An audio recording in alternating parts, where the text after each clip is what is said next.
नमस्ते। आज मैं आप लोगों को continuing from the Mahabharat series lesson known facts के बारे में आज एक दूसरा फैक्ट आप लोगों के साथ शेयर करना चाहूँगी।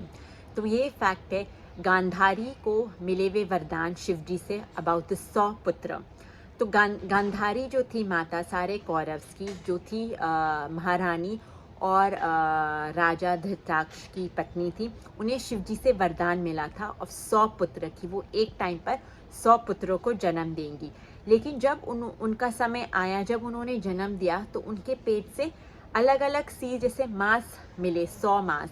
तो ये सुनकर राजा बहुत निराश हुए, वो बहुत क्रोधित हुए। उनको लगा कि उनकी पत्नी गांधारी ने उनके साथ धोखा किया।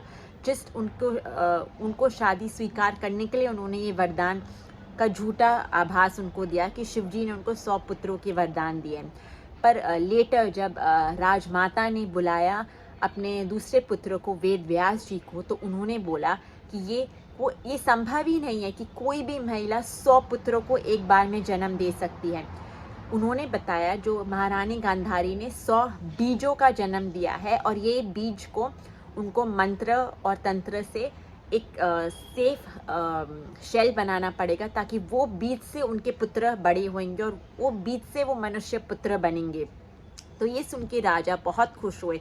उनका विश्वास फिर से आ गया कि अब मेरे 100 पुत्र होंगे और मेरे बाद जो राजा बनेगा वो मेरे पुत्र में से ही एक राजा बनेगा। तो वेद व्यास जी ने अपने मंत्र से, शास्त्रों से, विद्या से वो बीजों को प्रोटेक्टिव शील्ड में डाल दिया, जिसमें से बहुत महीने बाद एक एक बीज मनुष्य पुत्र का जन्म हुआ।